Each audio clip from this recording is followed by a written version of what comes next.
Hello and welcome to a very special edition of Cardinal Dash. I'm King Jimison alongside, as always, my guy, Daniel Martinez Crams, who's on the ground in San Antonio. And folks, if you're listening to this show, you already know. You already know that Stanford women's basketball is your 2021 national champion.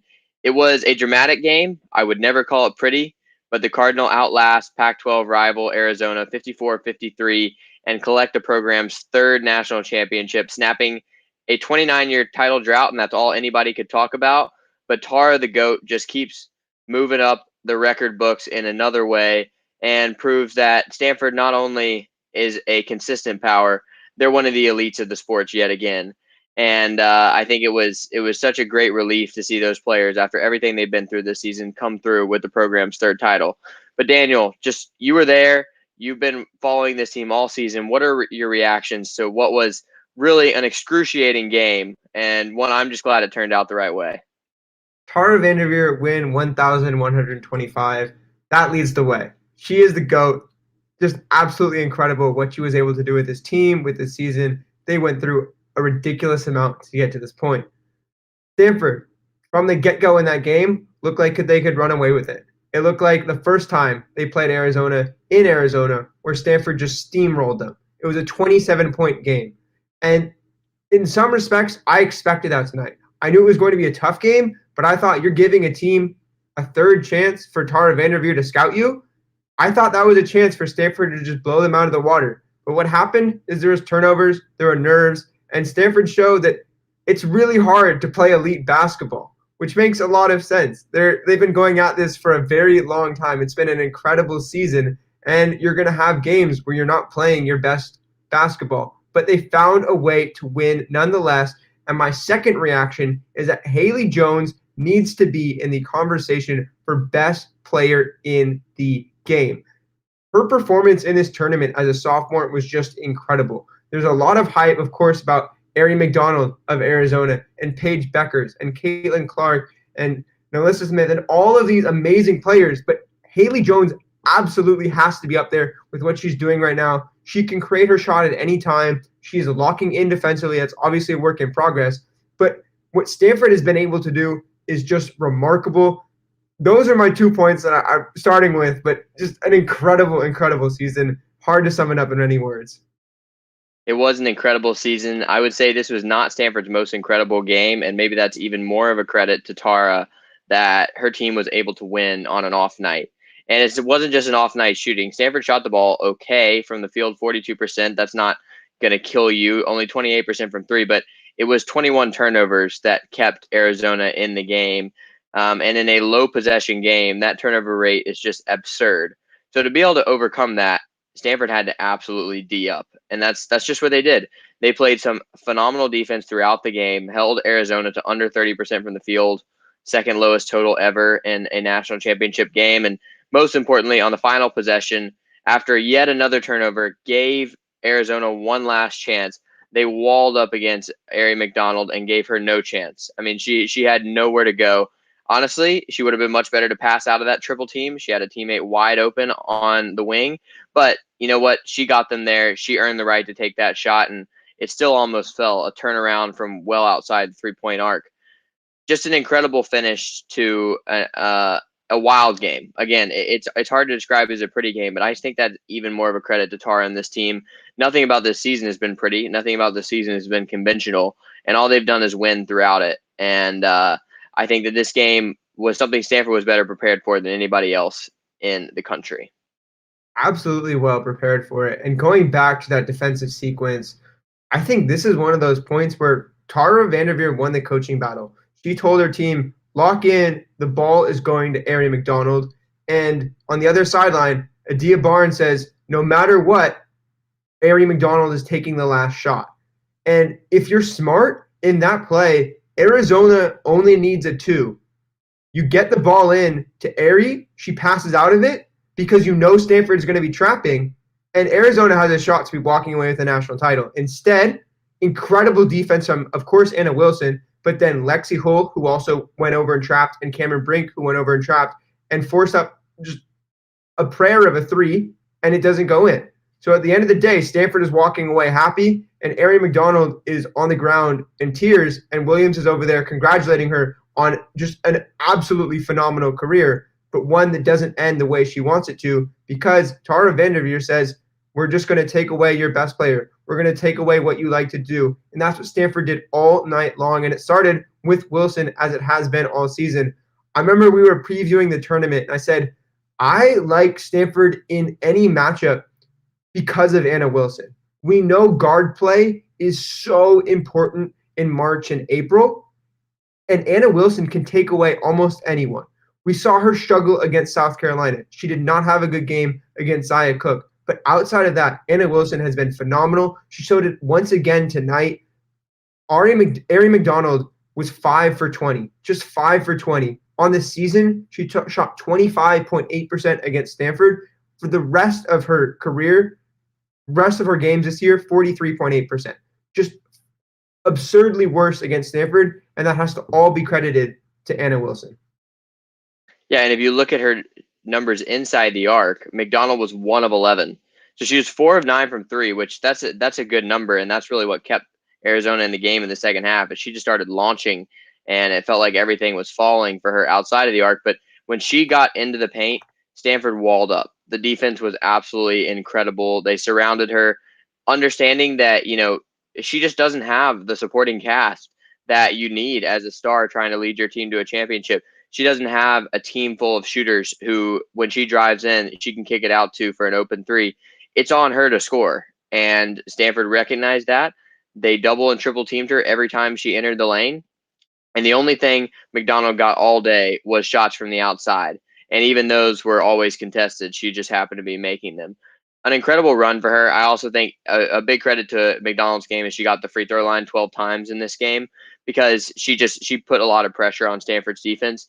But when she got in the lane, she was either missing the shot or getting fouled. She was not getting any open layups. And if you look for the game, Arizona shot just about 35% on layups. And so, again, a credit to Stanford's defense.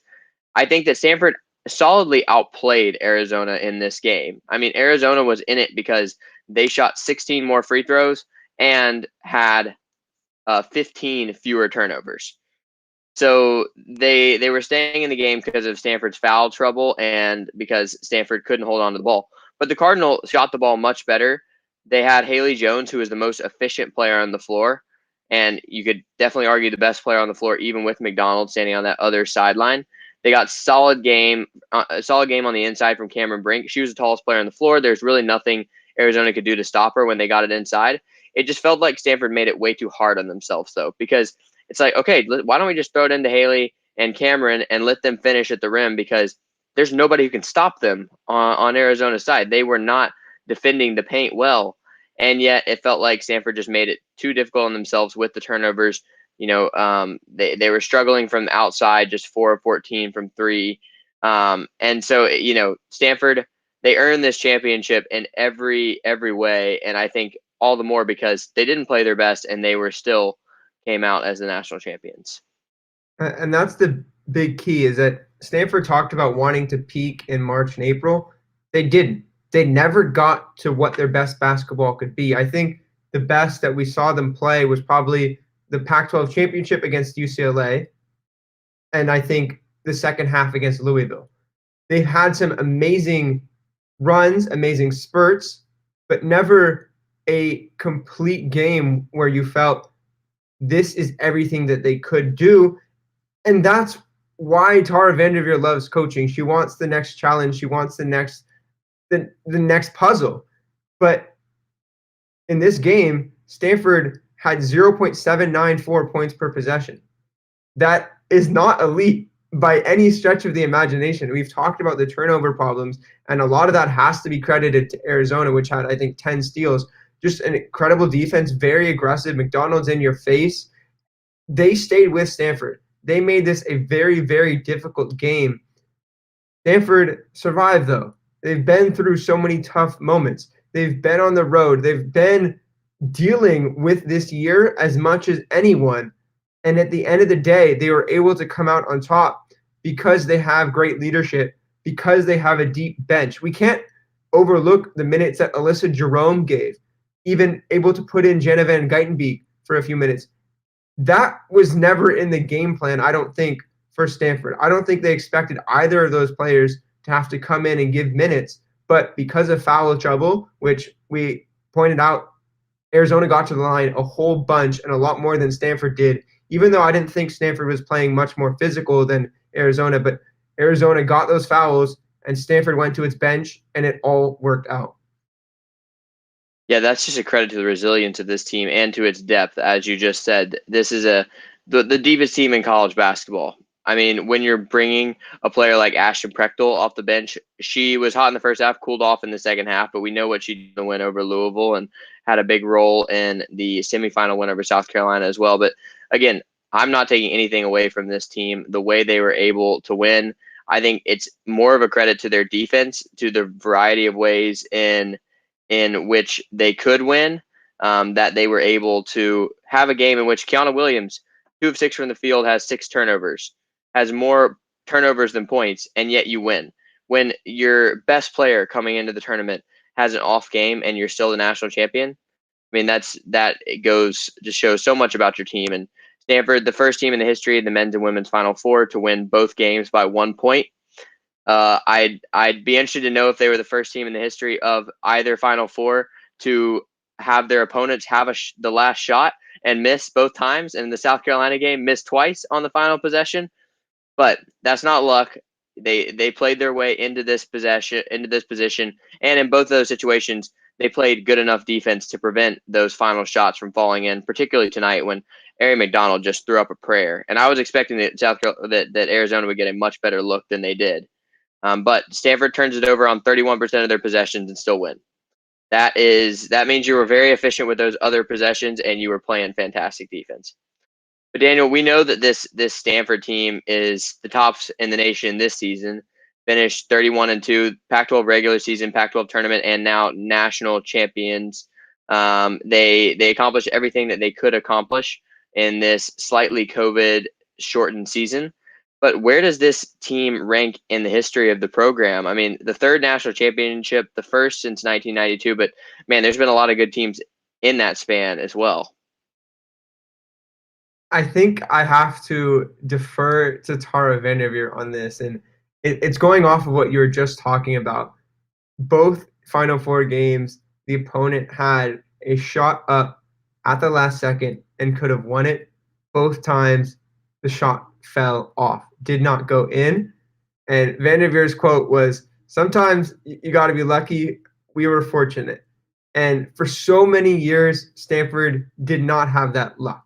You go back, and Tara VanDerveer did, to the greats. When you go back to Kate Starbird in the 90s, and you go back and she made Final Fours but never to a championship. You look at Candace Wiggins, Brooke Smith, Jillian Hart, this whole list of players that had phenomenal careers. Nneka Gwumike, Chineye Gwumike, getting to the Final Four, getting to the championship game. Jana Pelt playing on a broken foot. There are so many phenomenal Stanford teams. You look through the years, is this one the best? Yes, because they got it done. And is there luck in that? Is there something special? I don't know. But at the end of the day, Stanford came away from this game with a national championship. And despite it being 29 years since their last national championship, neither of us were alive for that. We just make that very clear. Neither of us saw that team, could tell you anything about it other than what we've read in stories and saw in some clips.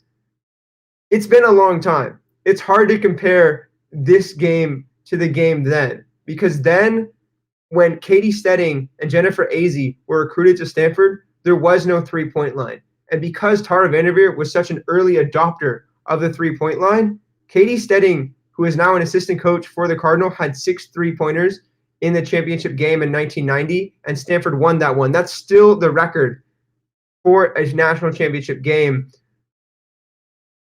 There's so much change that's happened since then, where now you're looking and people are heaving up threes left and right.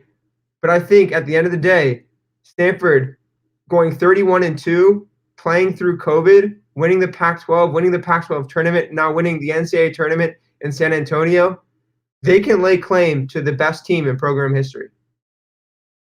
And they did finish the season on a 20-game win streak, won the first 11 games of the season, won the final 20. Just a couple blips in the middle there. But, I mean, if you look at the full body of work for this team, they were absolutely unbelievable.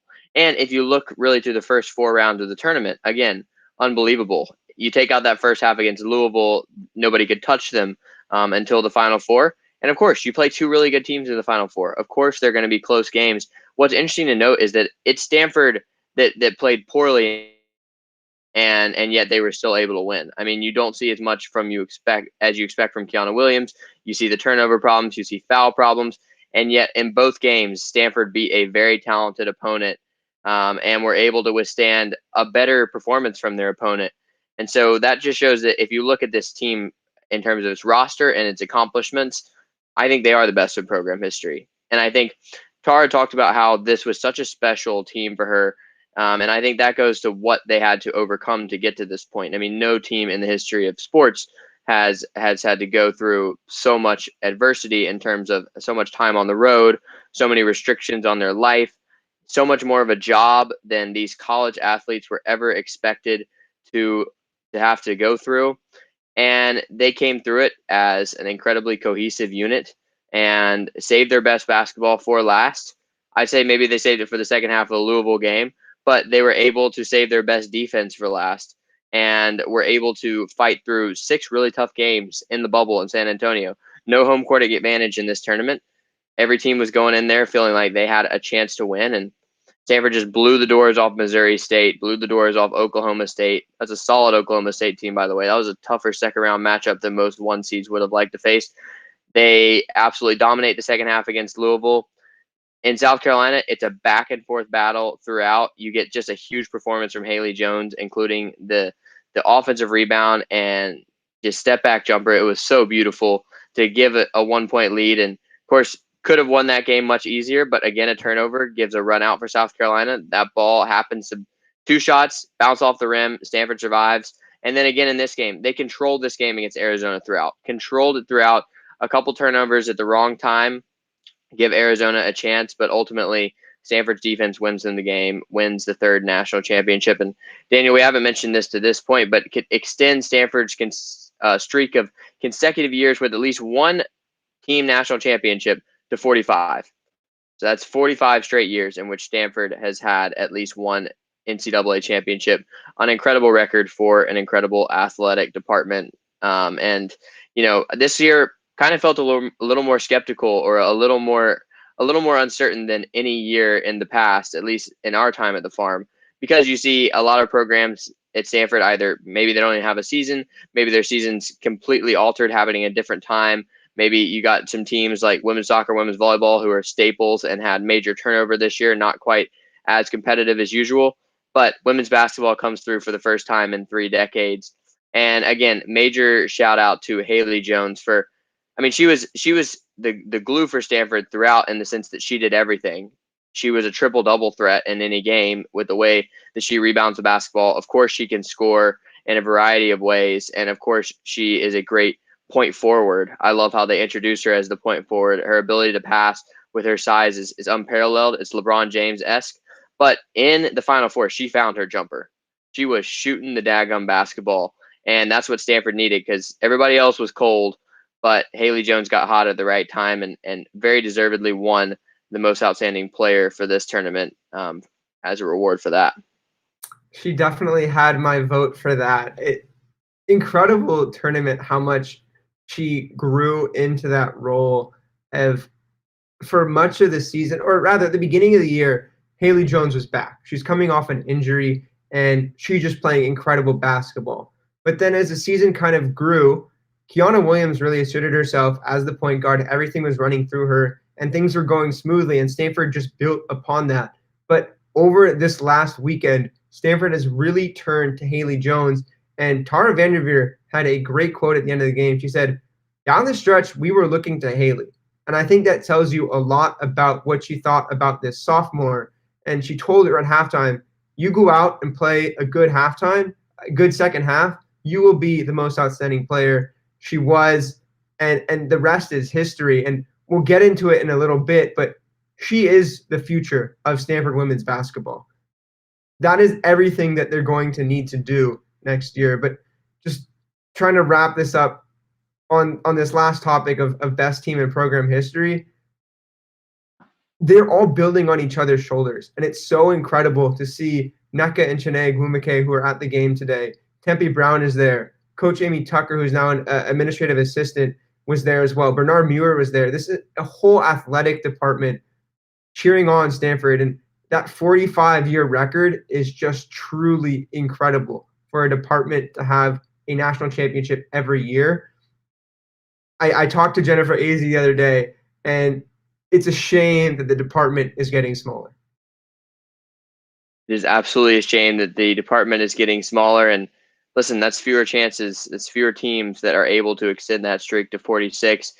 I mean, we've talked about it, but Stanford's athletic excellence is built upon it's just pure depth of teams. It's built upon this foundation of 35, 40 competitive teams, competitive varsity programs in your athletic department. Obviously, we're losing 11 of those. I believe it's 11 of the 36 original. And that's a shame. It's a shame because, you see how much it means to not just these players and these coaches, but the university as a whole. When you have a victory so sweet as this, got a lot of social media attention. I got a lot of love from across the sports world. Anytime you have 2 Final Four games involving the champion decided by 1 point, that's good. That's good for the sport because getting eyeballs, it is definitely creating some really exciting moments down the stretch. And anybody who watched this game has to see Haley Jones is not only the future of Stanford women's basketball, but of the women's basketball game as a whole. I mean, just with the way she plays the game with such grace at her size, I think she is going to take the WNBA by storm in a couple years. But first, she's got a couple more years on the farm. And so we're going to talk about that. This Stanford team absolutely will have a shot at repeating and picking up Tara VanDerveer's 4th national championship, unless she decides to hang it up on a high note. Doesn't seem like that's coming anytime soon. Seems like she wants to coach till she drops dead, or at least until this class gets through and wins as many national championships as they can. But Daniel, I mean, we phrased the question as, can Stanford repeat? I guess I'd rather ask, will they repeat? Yeah, it's a tough question. And just going back to, you made a few comments I want to pick up on, that Haley Jones, in Kiana Williams' eyes, is ready to be a pro. That was one thing she made very clear post-game. The other, Tara VanDerveer, did respond and said, yeah, I'm not really thinking about retiring. I kind of like this whole gig. But I want to give a shout out to RJ, who we've had on the show before, pulled out some stats that the Funky Four, which is a sophomore class, Haley Jones, Hannah Jump, Ashton Prechtel, and Fran Believy, they scored 42% of Stanford's points in the NCAA tournament, 42% of the team's rebounds, and 54% from the field. So obviously, Stanford is losing a lot in Kiana Williams, Anna Wilson, and Alyssa Jerome. And a lot of minutes in terms of Kiana will play 40 minutes in clutch games. Anna Wilson is playing around 30 to 35 with some fantastic defense. And Alyssa Jerome, as a leader, emotionally, she's the one leading the cheer every single game. That is a lot to lose. But Stanford is bringing in another class of amazing freshmen. I think Lexi Hull, Lacey Hull, and Jenna Brown could potentially step up into a leadership role. And then it's just a rebuild. This is a team poised to repeat. After all that they've been through, it seems like they're ready for more. I don't expect Stanford to go another 29 years for its next national championship. I think before this sophomore class leaves, and I think there's 2 more years, I expect them to get another one, and I expect Haley Jones to be at the forefront of it. Because there's Haley Jones who could potentially run the point. I think that's the biggest question for this team going into next season. Who is your primary ball handler? It could be Haley Jones. It could be Jenna Van Geitenbeek, who was the freshman sitting behind Tara VanDerveer all year long, listening to her and Kate Pay discuss. That was intentional. They wanted her to pick up on everything that the coaches were seeing. And then there's also some guards coming in the next class. There's Elena Basagna from Greece. There's Brooke Dimitri from California, Jasenia Harrell, Kiki Ariafen. It's a great group. it's a great group of freshmen coming in. I think Stanford can repeat. Obviously, we saw how young and how talented UConn, South Carolina are. There's going to be a lot of competition, but Stanford is in a great spot. Yeah, I love your prediction that before this sophomore class is done, they're going to pick up a second national championship. It feels like there's a really, really good chance that that happens because I think there's a really, really good chance that Haley Jones is the best player in the sport over that stretch. If this tournament is any indication, and she would have a lot of help from Fran Beliebe, who we know is just scratching the surface of what she can do. Ashton Prechtel has been kind of the hero at different times in this tournament. Hannah Jump can shoot the lights out. I think the biggest question for Stanford next season is not just how do you replace Kiana Williams scoring, because we know that was a huge factor for Stanford's offense throughout the season, but they overcame slow games from Kiana in the Final Four. Their offense was just fine without her. But how do you replace her leadership? I mean, you're exactly right. She played 40 minutes today, and she's absolutely the engine that makes this team go. And she's the force that held them together through this incredibly difficult season. She's the inspiration for their peak at the end of the season that pushed them into the tournament on a high note and got them to this Final Four in the first place. You know, her improvement over the course of the season really mirrored the team as a whole, and I don't think that's a coincidence. Not only did she need to help her team production wise, but as she went, so went the team. And so that is what Stanford's going to have to replace, is that kind of leader. And I think you can never discount how much a player like Kiana Williams means to the program. And so can Haley Jones step into that role? Hard to say. Can the whole twins step into that role? Hard to say, but somebody is going to have to become the engine that makes this team go, because Kiana Williams has been that for the past couple seasons. And so cool for Kiana that she's able to get this championship in her hometown and to end her Cardinal career with a championship. You know that for everything that she's been through, and it's been a lot with her time at Stanford has been up and down as a team, but she's been a steady presence throughout and a major producer throughout, and grew from a solid role player as a freshman to just a star by her senior year. Stanford's only All-American, and I think if you were to revise those teams, Haley Jones should be on there as well. But she was Stanford's best player this season, and so just because she had a slow national championship game doesn't mean we should take anything away from what she meant to this program this season and over the past 4 seasons. No, absolutely not. Kiana Williams, I love she talks about it. She'll say like, "Yeah, I came in as a freshman, and I was skinny. I didn't really know where I fit in, and now I'm a senior, and I'm doing really well, but you know, I'm still skinny." But just a great personality, a really fun person to be around. Obviously, the team leader, and does so much for Stanford. And the same can be said for Anna Wilson, who I think is going to be very difficult to replace. Her defense, I've talked about how much that's meant as well, and just having someone as steady as Alyssa Jerome who can come in at any time. It's not going to be easy next year, but I think Tara VanDerveer and this team will benefit from having potentially a real summer to get some work in, potentially a real fall to get work in. I think they're really looking forward to having a normal season, to celebrating in Maples. I know earlier I did an article about, hey, Stanford's really excited to be able to have a moment where they can recognize Tara VanDerveer for becoming the all-time winningest head coach in front of fans at Maples. And now there's a whole nother reason to celebrate when they finally get fans back. So that's going to be really exciting. Hopefully, Kiana Williams, Anna Wilson, Alyssa Jerome are able to come back from that. Hopefully, the whole program really shows up, because some incredible moments this year, and it's getting me excited for potentially a really, really great 2022-2021 season. Well, Daniel, any final thoughts before we wrap up what has been a really fun instant reaction episode? Just shouts out to this team. I think for a lot of us on the Stanford campus, it's been a difficult year, but having something to look up to and a team that fought through so much adversity was just truly phenomenal, really inspiring. One more stat to highlight just how good this team performance was. Stanford had 15 assists on 24 made field goals today. Arizona, just 5 assists. So when you look at who was playing better team basketball, it was absolutely the women in those Stanford Cardinal uniforms. And again, shout out to them for sticking together through what has been an incredibly difficult year for all Stanford students. I mean, Stanford has been affected as much as any campus in the country.